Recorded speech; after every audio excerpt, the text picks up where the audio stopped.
Hello दोस्तों, कैसे आप सभी। तो दोस्तों, आज मैं रिएक्ट करने वाला हूँ ध्रुव राठी के ऊपर। तो दोस्तों, आप हमारे चैनल को सब्सक्राइब जरूर कर लीजिएगा, क्योंकि दोस्तों मैं इस चैनल पर यानी दोस्तों 20,000 का गिव अवे रखा हूँ। तो दोस्तों, जिसको भी इस 20,000 का गिव अवे यानी लाभ उठाना है, आप वीडियो को फुल वॉच कीजिएगा और साथ ही दोस्तों कमेंट कीजिएगा, ठीक है। तो दोस्तों चलिए रिएक्ट शुरू करते हैं, और वीडियो का ओरिजिनल लिंक डिस्क्रिप्शन में मिल जाएगा। तो इस वीडियो को देखने के बाद आप उस वीडियो को वॉच कर लीजिएगा। तो चलिए शुरू करते हैं। नमस्कार दोस्तों, आज से ठीक एक साल पहले चैट जीपीटी पब्लिक चैट के सामने जीपीटी लॉन्च हुआ था और इस एक साल में इसने लिटरली दुनिया बदल कर रखी। ChatGPT. लोगों के लिए यकीन करना मुश्किल था कि एक आर्टिफिशियल इंटेलिजेंस सॉफ्टवेयर इस हद तक पावरफुल हो सकता है। इसे बनाने वाली कंपनी ओपन एआई और इस कंपनी के CEO Sam Altman AI revolution के नए चेहरों की तरह उभर कर आए। My belief is that all repetitive human work, that will all be done in the next couple of decades, better, cheaper, faster by AI. लेकिन आज से कुछ दिन पहले इस कंपनी में कुछ बहुत अजीबोगरीब चीजें होती हैं। अचानक से कंपनी के board of directors Sam Altman को कंपनी में काम करने वाले एम्प्लॉयज हल्ला मचा देते हैं। इस खबर को सुनकर धमकियां दी जाती हैं कि ढेरों लोग अपनी जॉब से रिजाइन कर देंगे। अगले 4 दिन में 3 बार सीईओज की अदला बदली होती है ओपन एआई में। लेकिन सबसे हैरान कर देने वाली बात तो ये है कि इस पूरी कंट्रोवर्सी के पीछे कारण बताया जाता है एक मिस्टीरियस एआई। सही सुना आपने, सैम ऑल्टमैन को फायर किए जाने से कुछ दिन पहले कंपनी में काम करने वाले रिसर्चर्स ने एक चिट्ठी लिखी थी कंपनी के बोर्ड ऑफ डायरेक्टर्स को। इस चिट्ठी में एक वार्निंग दी गई थी। चिट्ठी में लिखा था कि कंपनी ने एक बेहद ताकतवर एआई का आविष्कार कर लिया है, एक ऐसा एआई जो इंसानियत को खतरे में डाल सकता है। बहुत ही डेंजर और खतरनाक सिर्फ बहुत कॉम्प्लेक्स मैथमेटिकल और साइंटिफिक सॉल्व कर सकता है, बल्कि कुछ हद तक फ्यूचर इवेंट्स को भी प्रिडिक्ट कर सकता है। इस एआई को कंपनी ने इंटरनली नाम दे रखा है क्यू स्टार। आइए समझते हैं इस वीडियो में इस पूरे रहस्य को गहराई से। Why should we trust you? You shouldn't. This morning, a blockbuster shakeup in the world of artificial intelligence. Sam Altman, the co-founder of OpenAI, being forced out by the board. Altman once chose Microsoft, and he chose Microsoft again. Yet another twist in the Sam Altman saga at OpenAI. इस साल Tom cruise की एक नई mission impossible film आई थी, dead reckoning part 1। अगर आपको याद हो दोस्तों, इस फिल्म में जो मेन विलन था वो कोई इंसान नहीं था, बल्कि एक आर्टिफिशियल इंटेलिजेंस का सॉफ्टवेयर था। It knows your every secret. Film ने इस एआई को नाम दिया था एंटिटी, और ये एआई इतना पावरफुल दिखाया गया था कि हर समय हर वक्त मौजूद होता था और ये इंसानों को अपने फायदे के लिए मैनिपुलेट कर सकता था। मैथमेटिकली अपनी मास सर्वेलेंस की मदद से ये फ्यूचर भी प्रिडिक्ट कर सकता था। और फ्यूचर प्रिडिक्ट करने का मतलब ये नहीं कि ये बताना कि अगले 10 साल 15 साल में क्या होगा, बल्कि किसी भी पर्टिकुलर सिचुएशन में अगले 1 दिन या अगले 1 हफ्ते में बताना कि उस पर्टिकुलर सिचुएशन का फ्यूचर आउटकम क्या निकलेगा। ये एआई सिर्फ 2-3 कामों में अच्छा नहीं था, बल्कि ऑलमोस्ट हर काम ये इंसानों से बेहतर कर पाता था। इस तरीके की आर्टिफिशियल इंटेलिजेंस को असल जिंदगी में एक नाम दिया जाता है दोस्तों, एजीआई।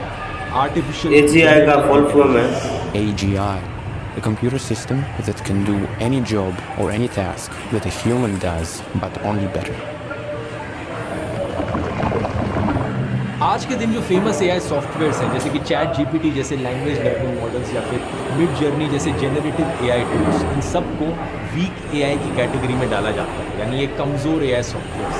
ये सिर्फ स्पेसिफिक कामों में अच्छे हैं। जिन काम के लिए इन्हें बनाया गया है वो काम बहुत बढ़िया तरीके से करते हैं, इंसानों से बेहतर करते हैं, लेकिन सिर्फ वही कामों में इनकी स्पेशलाइजेशन। एजीआई जैसा अगर कोई स्ट्रॉन्ग एआई एग्जिस्ट करेगा तो वो बहुत सारी अलग अलग चीज़ों में इंसानों से बेहतर काम कर पाएगा एक ही बारी में। लेकिन इस पॉइंट ऑफ टाइम पर कोई भी स्ट्रॉन्ग एआई एग्जिस्ट नहीं करता है दुनिया में। ओपन एआई कंपनी की साल 2015 में स्थापना करी गई थी एक नॉन प्रॉफिट के तौर पर, और इस कंपनी को बनाने के पीछे सिर्फ एक मकसद था, एक ऐसा आर्टिफिशियल जनरल इंटेलिजेंस बनाना, एजीआई बनाना जो इंसानियत को बेनिफिट पहुंचाए। आज भी आप इस कंपनी की वेबसाइट पर जाएंगे तो इन्होंने अपना मिशन साफ शब्दों में लिखा है, to ensure that artificial general intelligence benefits all of humanity. इस कंपनी को बनाने के पीछे Open कई बड़े AI। टेक एंटरप्रेन्योर्स का हाथ था, जिनमें सैम ऑल्टमैन और इलॉन मस्क का भी नाम आता है। टोटल में करीब 10 को फाउंडिंग मेंबर्स थे, जिनमें अभी के जो चीफ साइंटिस्ट हैं इलिया सट्सकीवर और प्रेसिडेंट हैं ओपन एआई ग्रेग ब्रॉकमैन, ये भी इंक्लूडेड थे। इन दोनों नामों को याद रखना यहाँ पर, क्योंकि हमारी कहानी में बहुत इंपॉर्टेंट रोल निभाते हैं। सभी को फाउंडर्स ने मिलाकर टोटल में $1 billion $1 billion.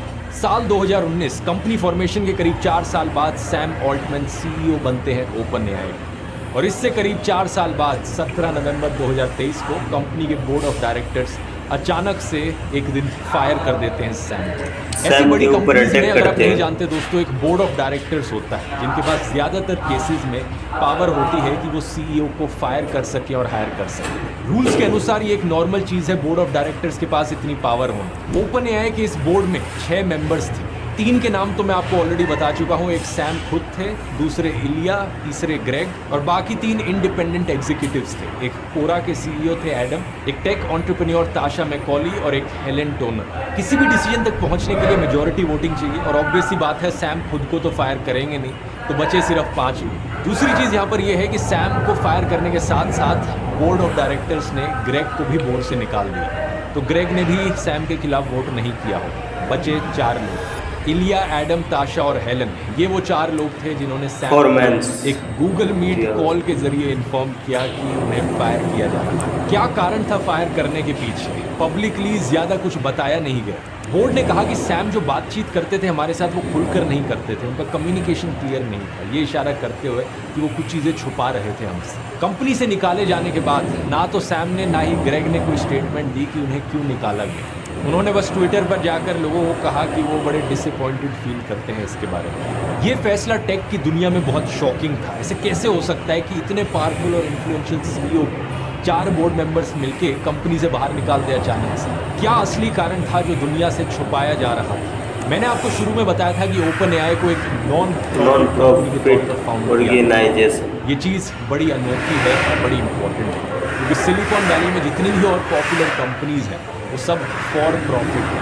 Facebook, Meta, Google, Microsoft, Apple, ये सभी कंपनीज अपने प्रोडक्ट्स बनाती हैं, अपनी सर्विसेज बेचती हैं पैसे कमाने के लिए, और इनका मेन मकसद यहाँ पर पैसा कमाना है। लेकिन ओपन एआई का मेन मकसद था इंसानों के बेनिफिट के लिए एक एजीआई बनाना।